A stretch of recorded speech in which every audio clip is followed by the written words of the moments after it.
When Emily Saunders found out she was pregnant, her heart soared with hope.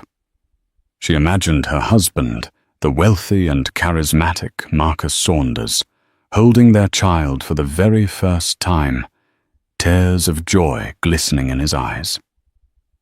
She believed they were about to embark on a thrilling new chapter of their extraordinary love story. But the moment she revealed her pregnancy, the very foundation of their opulent life cracked beneath her feet. One unexpected twist after another sent Emily's carefully constructed reality spiraling out of control until a shocking DNA test in the hospital's sterile corridors turned everyone's world upside down. Emily Saunders. Born Emily Reeves, grew up in the sleepy town of Fairview. Despite her humble beginnings, Emily always possessed an air of quiet confidence and a secret ambition to change her destiny. In her early 20s, she landed a job as an executive assistant at Lucent Holdings, a multinational real estate firm. It was there she first crossed paths with Marcus Saunders, charismatic handsome, and one of the firm's most successful young entrepreneurs. Marcus was the kind of man people noticed from across a crowded room. Tall, with bronze skin and a broad smile that seemed ever present, he lived for the thrill of closing deals and expanding his ever-growing empire.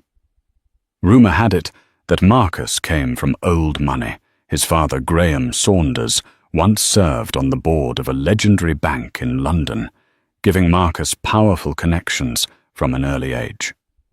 By the time Emily met him, Marcus was already a millionaire many times over, thanks to his savvy investments and relentless drive. For Emily, his confidence and intellect were magnetic. Their office courtship was the stuff of corporate gossip, whispered conversations in the hallways, stolen glances across the conference table, late nights working side by side on proposals that were far more than just business. When Marcus proposed, it was after a romantic dinner in the heart of New York City. He slipped a modest but elegant diamond ring on her finger, promising she would never want for anything. Emily, her heart pounding, said yes. In that moment, she felt like the luckiest woman in the world. Their marriage ceremony the following summer was the talk of the town. Held at the expansive Saunders family estate in Connecticut, it was a lavish garden affair under flower-laden arches and twinkling fairy lights. Emily's family and friends from Fairview could hardly believe their eyes. The reporters invited by Marcus's publicity team captured every blissful moment, the proud father of the bride walking Emily down the aisle, the couple's first dance beneath a canopy of stars, the affectionate toast offered by Marcus's mother Vivian, who praised Emily's kindness and strong spirit. In the months that followed, Emily settled into a life that many could only dream of. She managed the household staff, redecorated their penthouse in Manhattan, and hosted charity events that garnered flattering coverage in magazines like Society Luxe. Though she enjoyed the frequent galas and weekend getaways, what she cherished most was the sense of partnership she found with Marcus. They were a united front, both in love and in business, forging expansions for Lucent Holdings and planning philanthropic initiatives. It was demanding, exciting, and fulfilling, and Emily truly believed they were a power couple meant to conquer life's challenges side by side. Still, in the quiet moments of early morning or late at night, Emily sometimes felt a lingering fear. What if this dream ended? She'd seen the power of money ruin marriages before. She'd heard stories from colleagues about extramarital affairs and secret bank accounts. Every time those uncertainties arose in her mind, she would push them back, reminding herself of Marcus's devotion. He had proven it time and time again. Then one bright morning, after she'd missed her period for the second month in a row, Emily's life changed forever. A quick pregnancy test in the gilded bathroom of their Manhattan penthouse showed 2 pink lines. Stunned and exhilarated, she confirmed it at the doctor's office. After years of subtle longing, she was going to be a mother. Approaching Marcus with the news felt like a moment out of a fairy tale. She spent hours wondering how best to tell him. Should she present him with baby shoes at dinner? Slip the ultrasound picture under his morning coffee mug? In her mind, she pictured him pulling her into a tight embrace, tears glimmering in his eyes. After all, this was the next step in their extraordinary life together. But Marcus's reaction was a subdued, "That's wonderful news," accompanied by a tight-lipped smile that didn't reach his eyes. Emily tried to tell herself he was caught off guard, that big changes often need time to settle. Yet the next few days only intensified her unease. Marcus seemed withdrawn, staying out later than usual, and offering half-hearted excuses. The radiant glow of the life they had built began to flicker with the first warning sign of a storm she never saw coming. Marcus's transformation was subtle. At first he would brush off Emily's attempts to talk about prenatal appointments, attributing his lack of interest to a busy schedule. Then came the missed dinners. He used to call if he was running late, but now the silence was deafening as the hours ticked by. Emily tried to reason with herself. Perhaps he was just overwhelmed by the prospect of fatherhood. Many men found the concept of becoming a dad daunting. But as the weeks wore on, Emily's attempts to engage Marcus about the baby met with deflection and frustration. Even worse, he seemed to be actively avoiding her. He started traveling more often, jetting off to Florida or California for urgent investment matters. While Emily had long understood that business was his lifeblood, she also knew Marcus was adept at delegating when needed. Something was amiss, and it unnerved her more with each passing day. To keep her mind occupied, Emily threw herself into baby preparation. She redesigned a sunlit room on the penthouse's 2nd floor, transforming it into a peaceful nursery with cream-colored walls and whimsical paintings of baby animals. She took prenatal vitamins, tried prenatal yoga, and stayed in close contact with her obstetrician, Dr. Miriam Swanson, a warm, reassuring presence in her life. Emily cherished those visits. In that quiet, sterile environment, listening to the soft whoosh of her baby's heartbeat through the Doppler monitor, she felt a sense of unbreakable hope. During one of these appointments, while Emily lay on the exam table, Dr. Swanson asked about Marcus. "I haven't seen your husband around lately. I'm sure he's thrilled about the baby." Emily swallowed hard. "He's busy. Work has been demanding," she lied. Though Dr. Swanson offered a gentle, knowing nod, Emily felt an uncomfortable pang of guilt. She hated lying, but more than that, she hated admitting something was wrong. Outside the medical office, life at Lucent Holdings presented a different sort of tension. Emily still occasionally attended board meetings or philanthropic luncheons to represent the Saunders name. Gossip circulated among the staff whispers that Marcus had been spotted in exclusive clubs with a mysterious companion, that he laughed more easily in those outings than he ever did at the office these days. Emily tried to brush off the rumors as idle chatter. The dam finally broke at a charity gala hosted by the Saunders family at the Ridgeway Hotel, a grand old building known for its crystal chandeliers and plush red carpeting. Emily arrived early to help organize silent auction items, greet guests, and check last-minute details. She had chosen a graceful evening gown that accommodated her growing bump, determined to portray a confident, poised image despite her lingering anxieties. As the night progressed, she noticed Marcus's absence. He had promised to attend but was nowhere to be found. Emily tried calling and texting him, receiving only terse responses. Running late or work emergency. By 9 p.m. 9 p.m. Though many of the city's elite were mingling in the gilded ballroom, Emily found herself scanning the crowd for Marcus with mounting desperation. Suddenly, a soft hum of speculation rippled through the guests near the entrance. Emily turned to see Marcus stepping into the ballroom, and not alone. A tall, striking brunette in a shimmering midnight blue gown clung to his arm.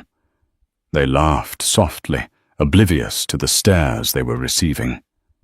Marcus leaned in to whisper something in her ear, and the woman threw her head back with exaggerated delight. The moment felt like a punch to Emily's gut. Time slowed down.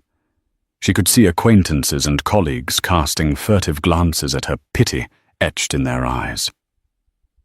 Gritting her teeth, Emily mustered every ounce of composure and walked toward her husband. Her mind raced. Perhaps it was just a business associate. Perhaps it was someone from the art world or real estate circle who needed an invitation. But the way Marcus's hand lingered at the small of the woman's back told a different story. "Marcus, Emily," said, voice shaking slightly. "I'm glad you made it." He turned, the forced smile on his face faltering for a second when he saw Emily. He cleared his throat and made a hasty introduction. "This is Nicole Anderson. She's, working with us on a new property acquisition." Emily forced a polite smile, though her heart hammered so loudly she was certain everyone could hear it. "Nice to meet you, Nicole," she managed, before turning back to Marcus. "Could I speak with you for a moment?"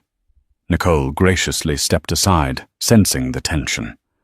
Marcus followed Emily to a quieter corner of the lobby, where she immediately hissed, "What are you doing?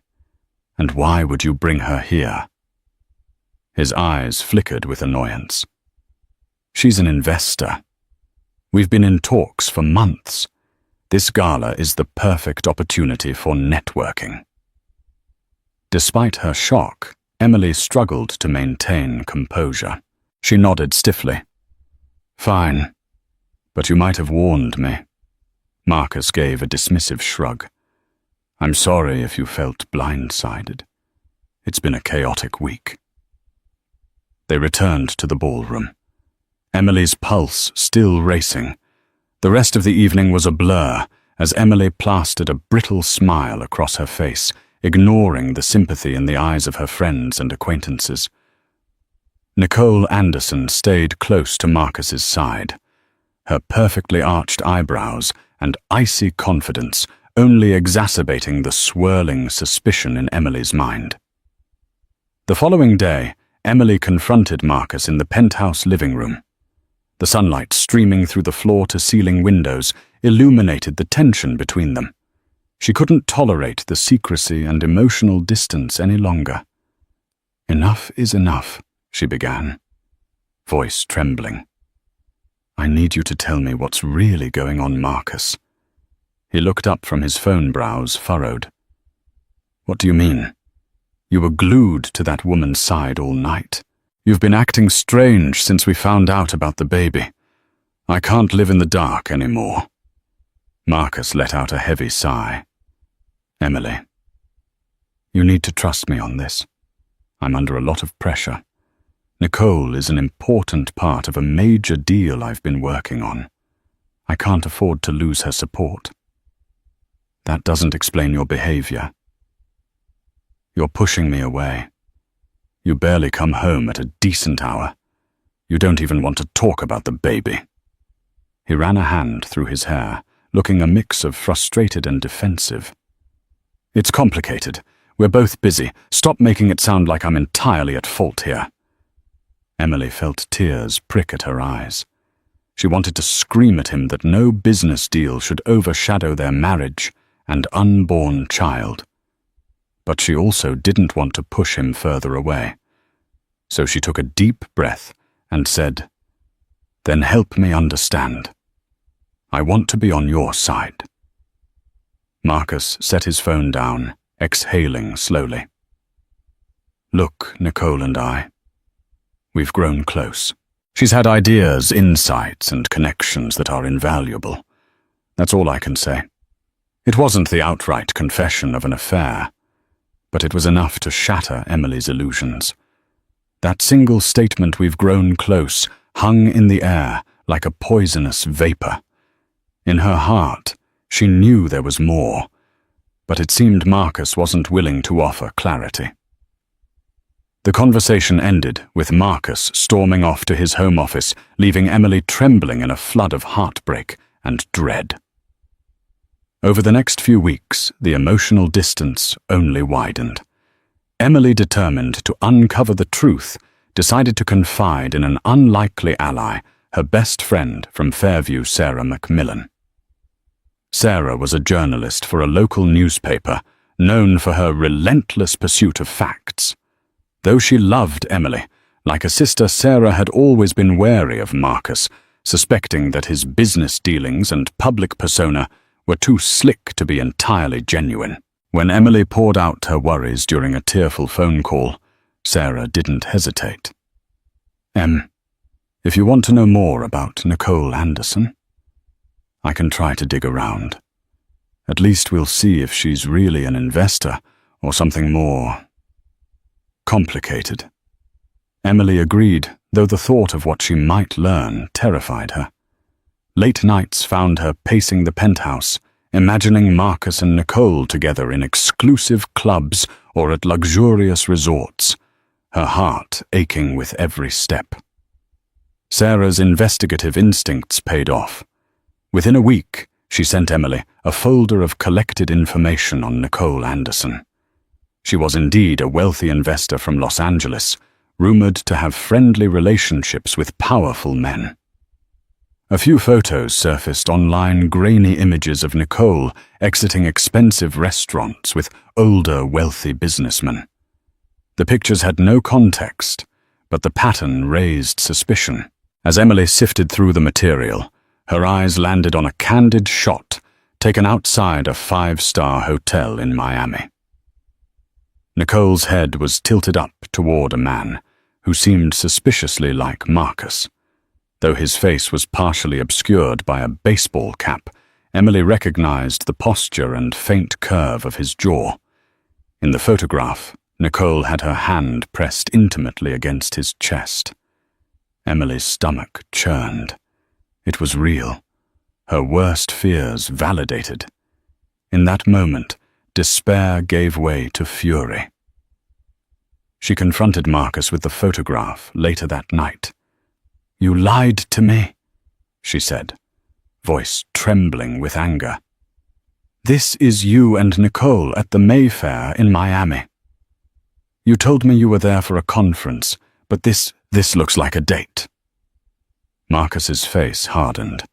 He glanced at the picture, then back at Emily. His next words felt like daggers.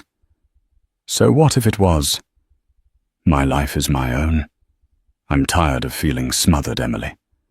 You want to track my every move like some warden." "Smothered?" Emily asked, appalled. "I'm your wife, and that's your child I'm carrying." His expression was cold, unrecognizable. "I didn't sign up for this. I never asked for a child right now. I'm not ready to be a father. And if you can't support my ambitions, maybe we should part ways." The air rushed out of Emily's lungs as though she'd been punched. Her fury softened into a hollow, stunned pain. She had expected arguments, she had even prepared for the possibility of an affair, but she never imagined Marcus might abandon her, especially while she was pregnant. Gritting her teeth, she whispered, "Don't do this." Marcus's voice remained dangerously calm. "Nicole understands me. She understands what I want out of life. And maybe it's best you go home to Fairview, stay with your folks until the baby's born. You'll get better peace and quiet there." Emily's world crumbled. He was essentially throwing her out of her own home. The grandeur of the penthouse with its glossy marble floors and towering windows made her feel suddenly small and displaced. She fled to her bedroom, sobs racking her body, as Marcus retreated to the study, without a hint of remorse. Within days, Emily moved out of the penthouse. She packed only the essentials: clothes, personal items, her laptop, and the precious ultrasound images that reminded her, even amidst betrayal, there was something beautiful at stake. With nowhere else to go, she turned to her parents in Fairview. Her mother, Annalise Reeves, welcomed her with open arms and teary eyes, and her father, Thomas Reeves, offered quiet support that she found deeply comforting. Her childhood home felt both safe and alien.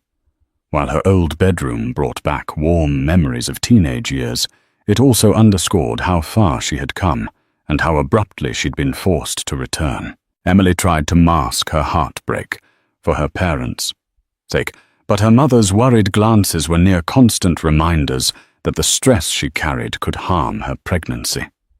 Annalise insisted Emily schedule regular checkups, at least until she got back on her feet. With a resigned nod, Emily visited the local clinic in Fairview under the care of Dr. Harriet Collins, a gentle older physician who remembered Emily as a bright-eyed girl with dreams of leaving town. "I see you've been through a lot, dear," Dr. Collins said softly at their first appointment, placing a reassuring hand on Emily's arm. "You need rest and emotional support. Stress is the last thing you need right now." Tears welled up in Emily's eyes. "I know. It's just, everything I worked for, everything I believed in is falling apart, and I feel like I have no control." Dr. Collins offered a kind smile. "Focus on what matters: your health and this baby. The rest will sort itself out in time." Despite the doctor's comforting words, Emily could not quell the sense of betrayal and confusion gnawing at her.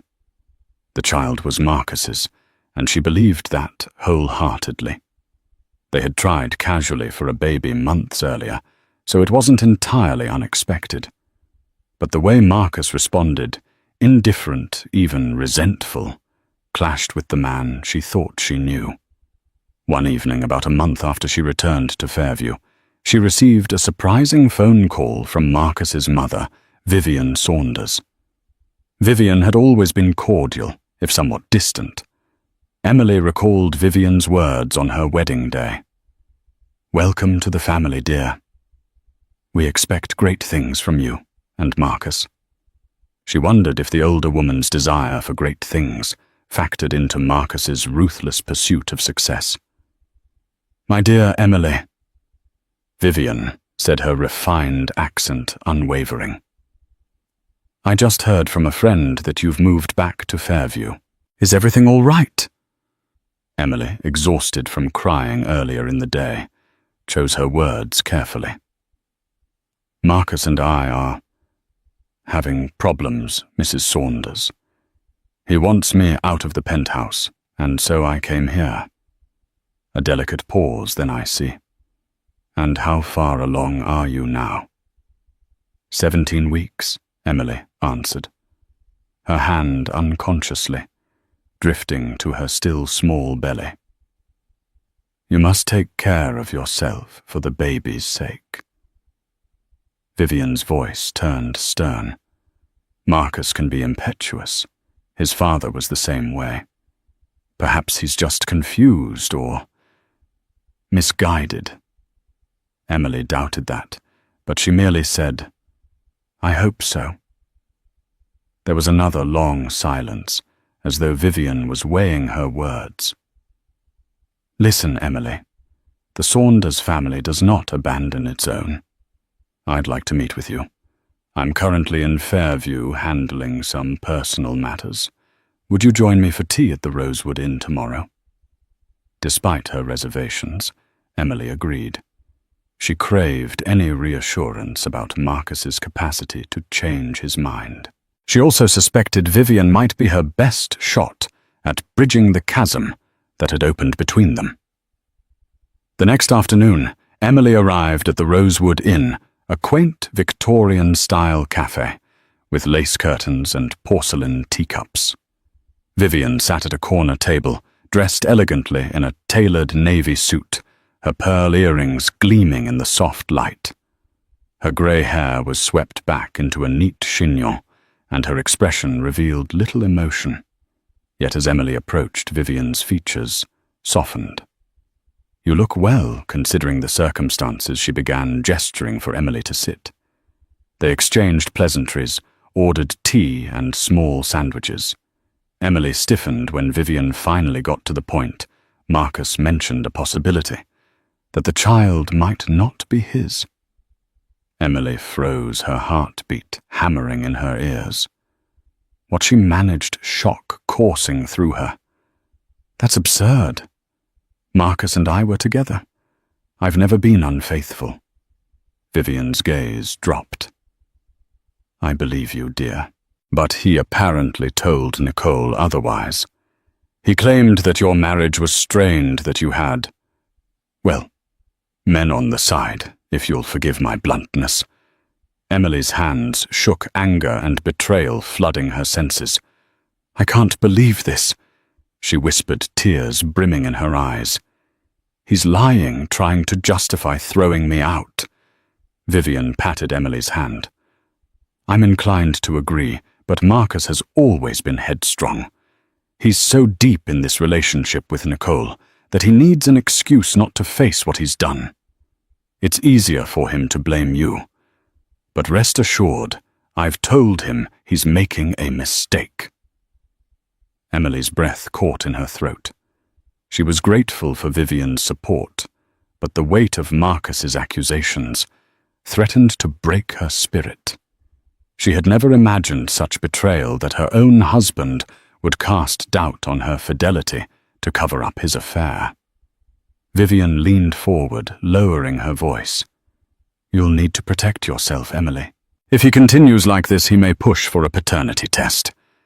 You should be prepared." A swirling mix of fear and resolve brewed inside Emily.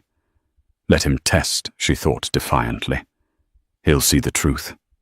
Yet the knowledge that Marcus's mistrust had stooped to such a level was painful beyond words. She parted ways with Vivian that day, uncertain of what the future held, but more determined than ever to protect her child from the fallout of Marcus's ruthless ambition and toxic lies.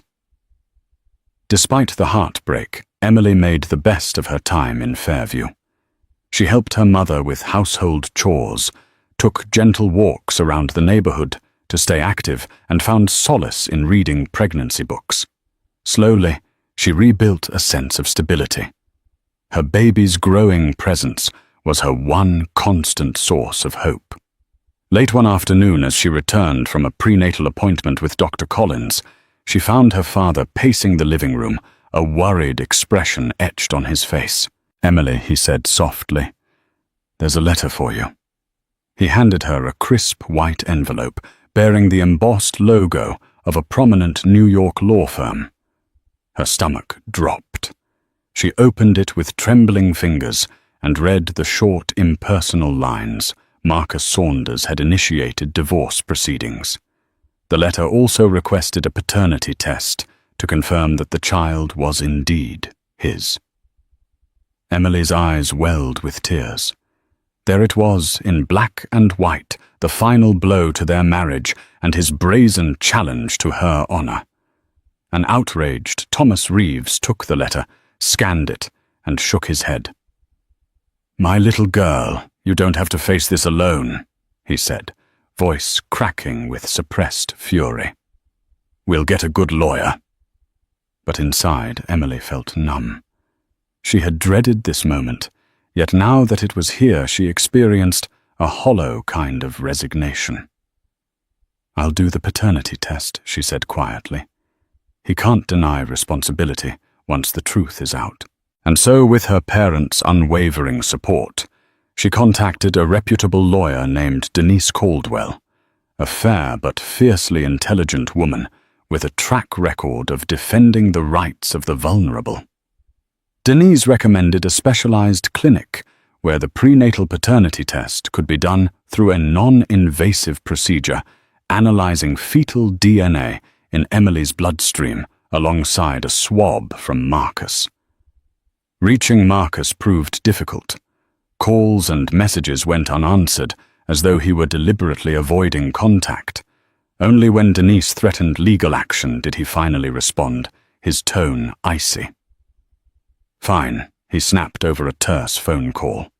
"If she wants to do the test, she can come to New York. I've arranged an appointment at St. Adalbert's Hospital. I'll be there with my lawyer." Emily's heart pounded. The prospect of seeing Marcus again, especially under such circumstances, filled her with both dread and determination. If this was what it took for him to stop slandering her, then so be it. The day of the test arrived grey and drizzly. Emily entered the pristine lobby of St. Adalbert's Hospital, clutching a folder of medical records. By her side stood Denise, exuding calm professionalism. As they approached the designated floor, Emily spotted Marcus and Nicole standing together in a hallway, along with another attorney, who exuded the same frosty arrogance. Marcus's face was unreadable, but Nicole's lips curled into a faint, condescending smile. Emily felt her blood boil at the sight of the woman who had contributed to the destruction of her marriage. She focused instead on controlling her breathing for the baby's sake. They convened in a private examination room, sterile and bathed in fluorescent light. A doctor from the hospital's genetics department explained the procedure. Emily's blood would be drawn, and Marcus would provide a cheek swab. Once the test was complete, results would take some days to process. Nicole leaned against the wall, crossing her arms. "Is this really necessary? We all know how certain tests can be manipulated," she said, an edge in her voice. Denise bristled. "Excuse me. Ms. Anderson, are you insinuating that this respected hospital staff would commit fraud?" Nicole shrugged. "I'm just saying you never know." Emily clenched her fists. She refused to respond to Nicole's taunts. Instead, she allowed the medical staff to draw her blood and then watched as Marcus swabbed the inside of his cheek. He wore a neutral expression throughout, as though this entire event was a mere inconvenience. The tension in the room was suffocating. When it was done, the group disbanded.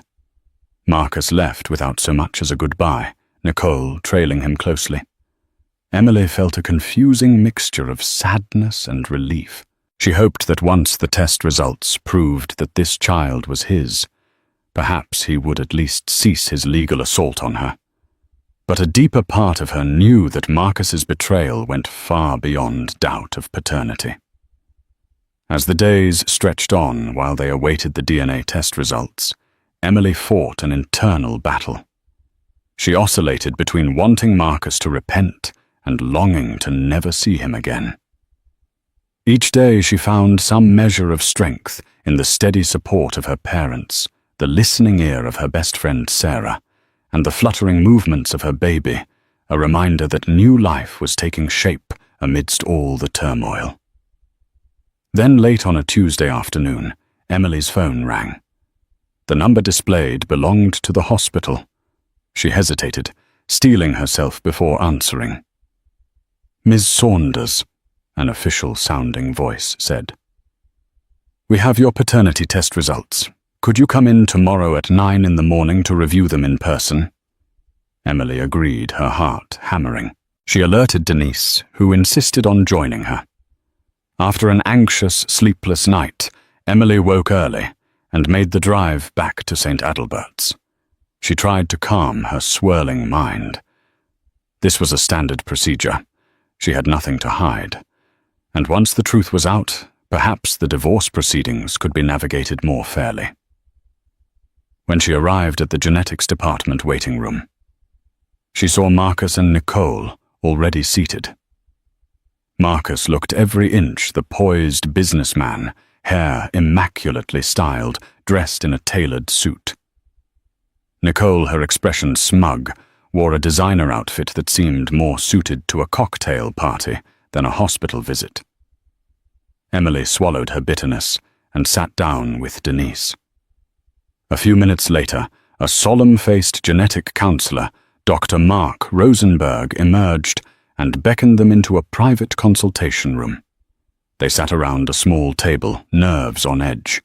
Dr. Rosenberg opened a file, cleared his throat, and spoke quietly but firmly. "We have the results. According to the analysis, the probability of Marcus Saunders being the father of this fetus is—" He paused, glancing at the papers. 0%.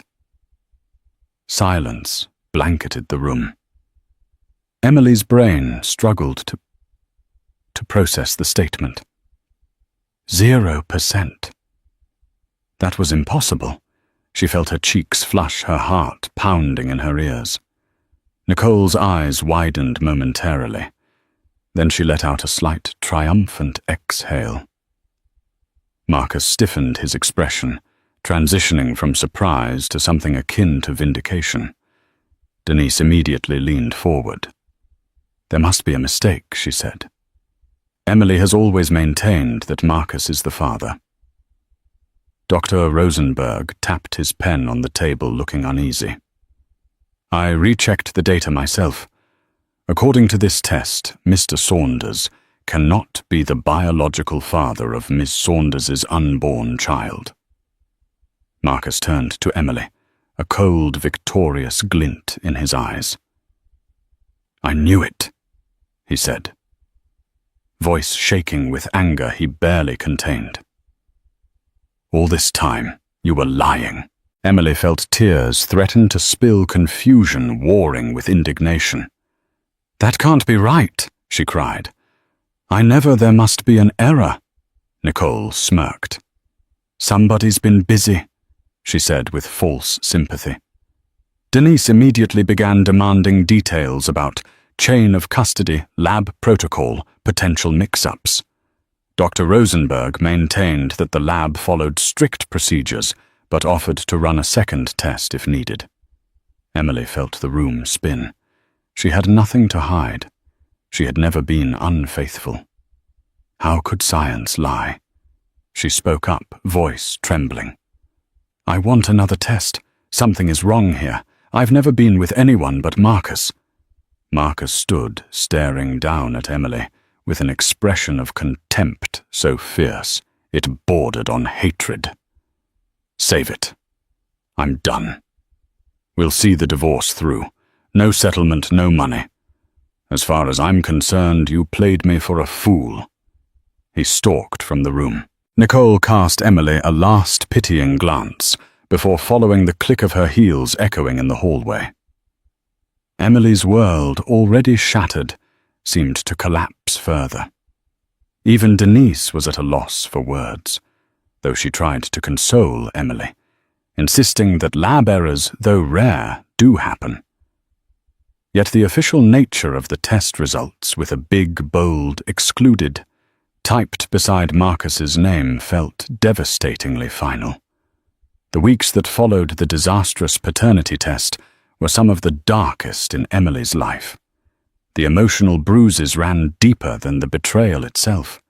She had trusted Marcus not just with her heart, but with her future, their child's future.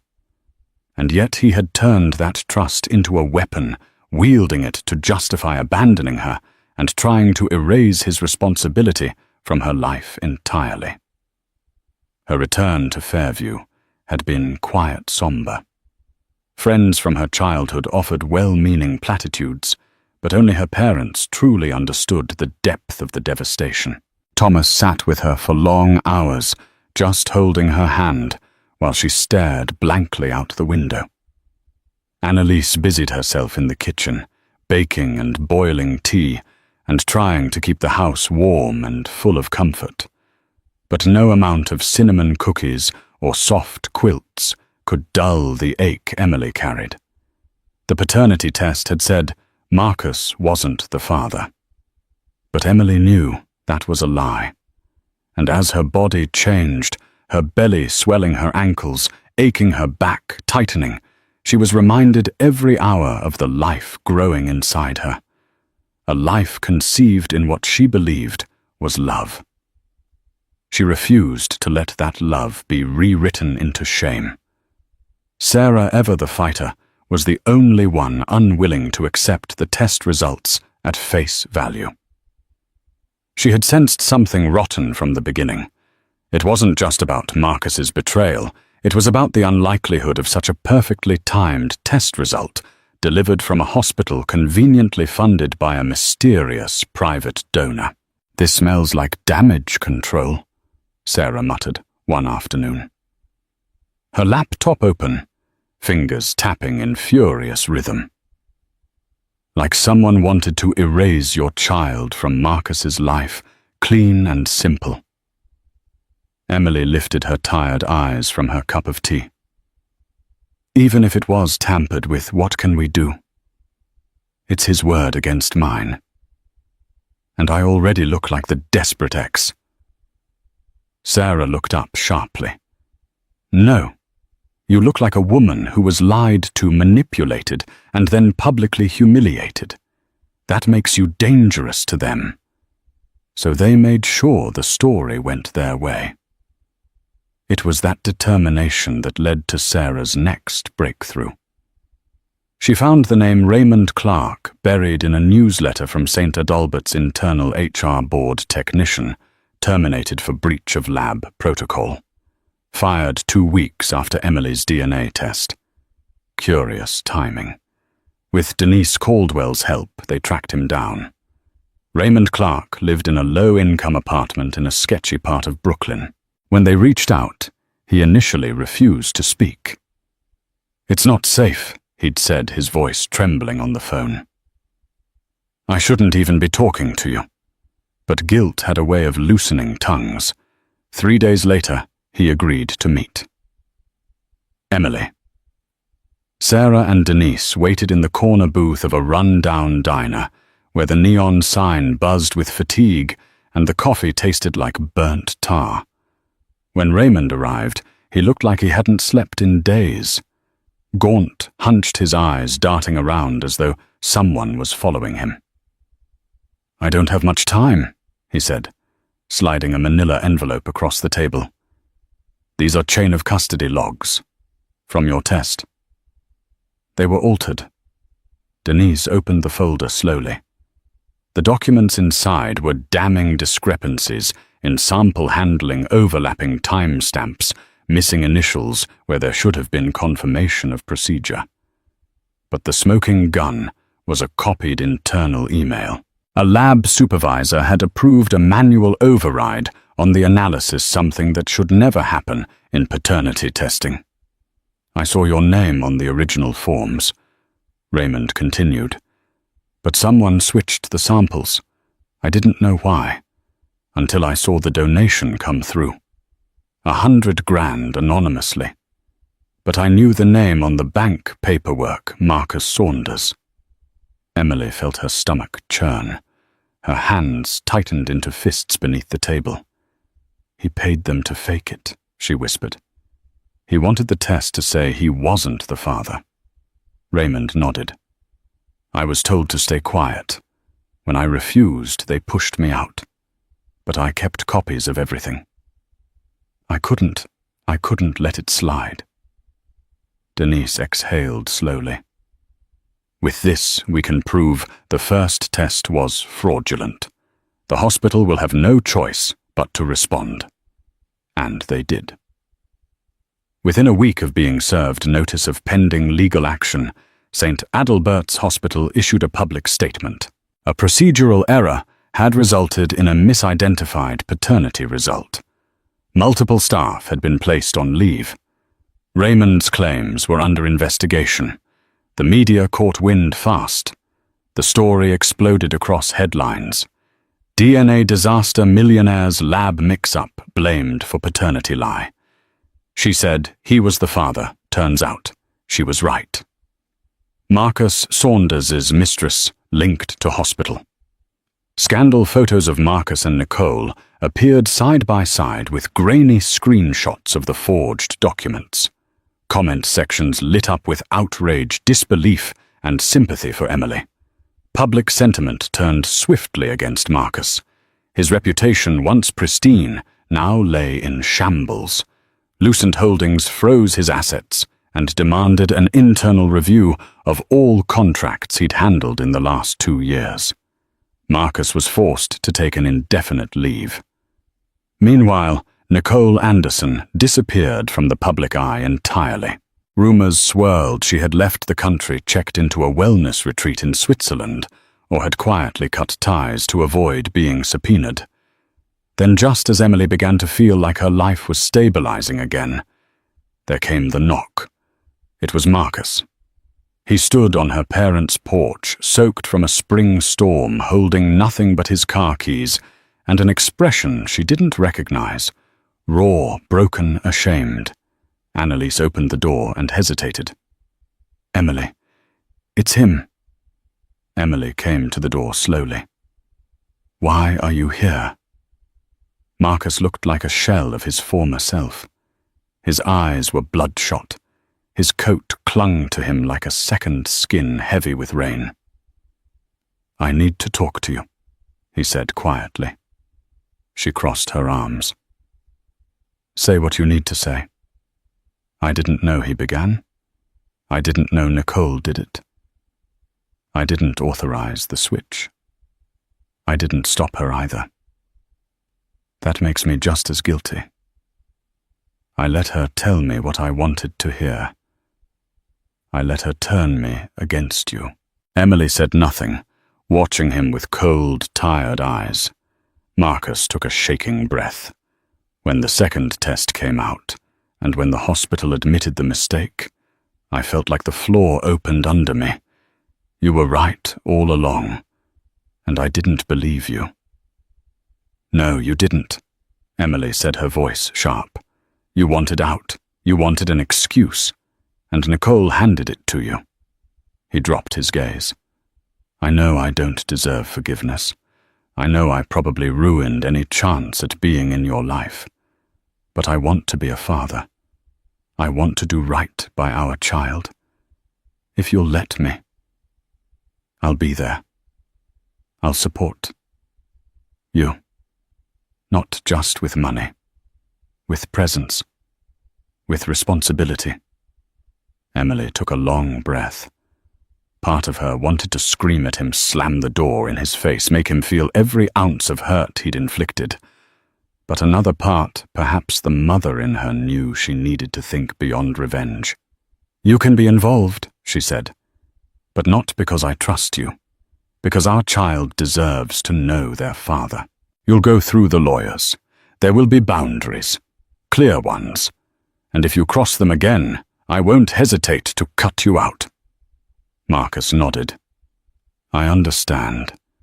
He turned to leave, but paused.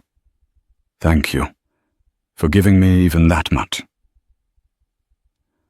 When the door shut behind him, Emily leaned against it and closed her eyes. She didn't feel relief exactly, but she felt something better resolve. She had faced the worst, and she was still standing. Emily sat by the window of her childhood bedroom in Fairview, watching leaves flutter past the glass as the wind stirred the trees.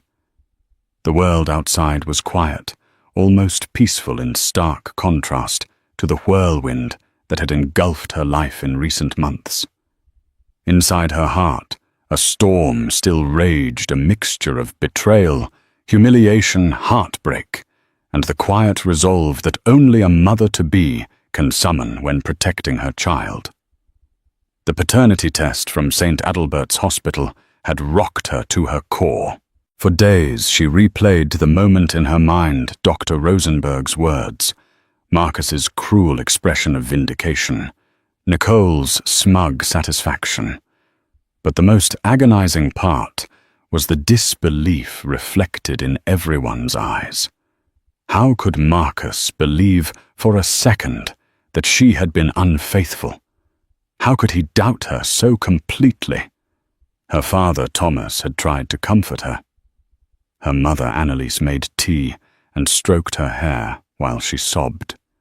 But it was Sarah, her childhood friend and fearless investigative journalist, who became the catalyst for hope. Sarah's voice echoed with determination that afternoon in Emily's room. "I don't buy it, Em. Something's wrong. That lab technician Raymond Clark getting fired. The timing. It doesn't add up. You said it yourself, you've been faithful. So either the test is wrong, or someone made it wrong." Emily stared at her friend. Why would anyone do that? Who would gain from tampering with a hospital test? Sarah leaned forward, tapping her temple. "Marcus or Nicole. Think about it. If the test says the baby isn't his, Marcus gets everything. No child support, no divorce settlement, no messy public scandal tying him to a child he didn't want. Nicole gets to keep him to herself, and you're out in the cold. It's calculated." Emily's heart pounded. It made a horrifying kind of sense. Sarah set to work immediately. Within 72 hours, she'd uncovered the firing of Raymond Clark, the former technician, and tracked down rumors of misconduct and lab irregularities. She found whispers of an anonymous donor connected to St. Adalbert's, someone who had funneled a substantial charitable sum to the hospital just days before Emily's test. It was enough to rattle even Emily's steely composure. Then came the call that changed everything. It was Raymond himself, shaky and terrified. "I shouldn't be doing this," he said over the phone, "but I can't live with it. The samples, I think they were switched. The test was manipulated." Emily's breath caught. She clutched the phone tighter. "Are you sure I saw the names?" "Saunders. I saw the switch happen. And then I was told to keep quiet. They said it was a mistake, a necessary correction. But I knew something wasn't right. I pushed back and I got fired. I have some documents, but I need legal protection if I'm going to hand them over." Emily didn't hesitate. She called Denise Caldwell, her lawyer, who arranged a safe meeting at a quiet cafe on the outskirts of town. Emily, Sarah, Denise, and Raymond sat in a dim booth with steaming cups of coffee untouched on the table. Raymond pulled out a manila folder like it was radioactive. "This is everything I have. Internal emails, irregular chain of custody logs, conflicting technician signatures.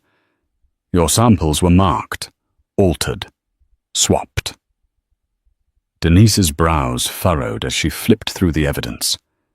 "These aren't just irregularities," she said sharply. "This is deliberate fraud."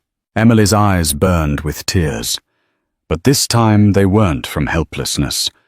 They were from the raw, undeniable truth, finally breaking through the web of lies. She had been right. All along she had known the truth in her bones. And now she had proof. Denise moved quickly. She contacted the hospital's legal department with a formal complaint, demanding an internal investigation and threatening a lawsuit for medical malpractice and reputational damage. The hospital's administrators, blindsided and panicked, scrambled to respond. Within a week, the head of the genetics department resigned quietly. An internal review found severe procedural failures surrounding the handling of Emily's test. That same week, the results of the second paternity test, conducted at a reputable lab in Fairview, arrived. Emily sat in Dr. Collins's office, the paper shaking in her hands as she read the words, "Marcus Saunders, 99.9% probability of paternity." Emily broke into quiet sobs. "Doctor." Collins reached over and squeezed her shoulder gently. "You were telling the truth all along. The media caught wind of the scandal after Sarah's exposé went live online. Headlines spread like wildfire. Millionaire's Mistress bribed lab to forge DNA test. Saunders' empire shaken by paternity tampering scandal, from glamour to courtroom. The rise and fall of Marcus Saunders. Emily's face was splashed across social media, along with a flattering pregnancy photo Sarah had insisted they take for the article. Public sentiment rallied behind her. She became a symbol of resilience, a woman wronged not only by her husband, but by a powerful system manipulated to protect him. Lucent Holdings issued a statement distancing themselves from Marcus. The board demanded accountability, and Marcus was forced to take a leave of absence. Nicole Anderson. She vanished, rumored to have fled to Europe, her name now forever entangled with a legal and ethical catastrophe. One rainy evening, Emily sat curled on the sofa in her parents' living room, when a knock echoed at the door. Annalise answered it, returning moments later with a guarded expression. "It's Marcus." Emily's body tensed. "Let him in," she said softly. Marcus stepped inside, drenched his suit, wrinkled his eyes, red-rimmed. He looked nothing like the powerful mogul she had once admired. He looked lost. He sat across from her, silent at first, then cleared his throat. "Emily, I was wrong." She didn't speak. I didn't know what Nicole was planning. I swear it. But I believed the result. I let it feed into every doubt I had. And I let you go.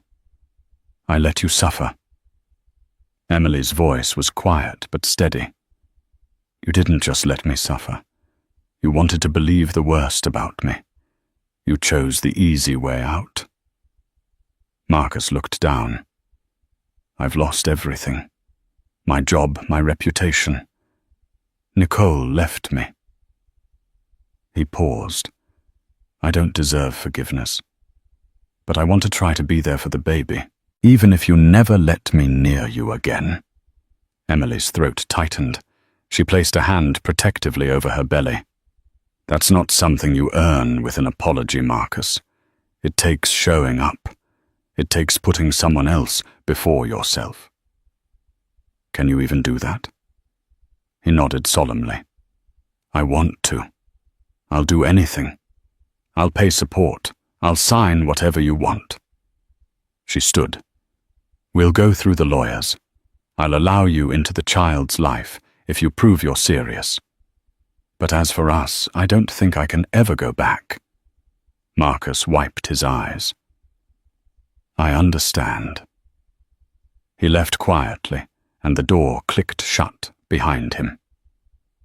Emily stood in the quiet, her body trembling not with grief but with release. The next morning, she stepped outside into the early spring sun. The air smelled like fresh earth and renewal. With the weight of Marcus's lies behind her and her baby's future in her hands, Emily breathed deeply. The path ahead would be hers to walk on her own terms. Months later, Emily gave birth to a healthy baby boy named Ethan. Despite the pain Marcus had caused, she allowed him to be present in the delivery room. Tears streamed down his face at the first cry of his son, a testament to the bond they both now shared. Although the divorce ultimately went through, Marcus remained committed to supporting Ethan financially and emotionally, striving to mend at least part of the havoc his betrayal had wrought. Looking back, Emily realized that her darkest hour paved the way for profound strength and self-discovery. The truth that emerged from the twisted DNA test not only vindicated her, but also illuminated the path forward on, where she no longer felt like a powerless spectator. She was a survivor, a mother and a woman determined to write her own destiny. With Ethan in her arms, she embraced a new chapter ready to craft a brighter tomorrow. Thank you for joining me on this roller coaster of betrayal, heartbreak, and ultimate redemption. If this gripping tale of shocking DNA results, broken trust, and unbreakable parental love captured your imagination, don't forget to like this video, share it with your friends, and subscribe to my channel for more dramatic, real-life stories and enthralling content. Your support helps our community grow and allows us to keep sharing unforgettable tales. What did you think of Emily's journey? Let me know in the comments below. Until next time, stay tuned for more extraordinary stories that prove sometimes truth is stranger than fiction.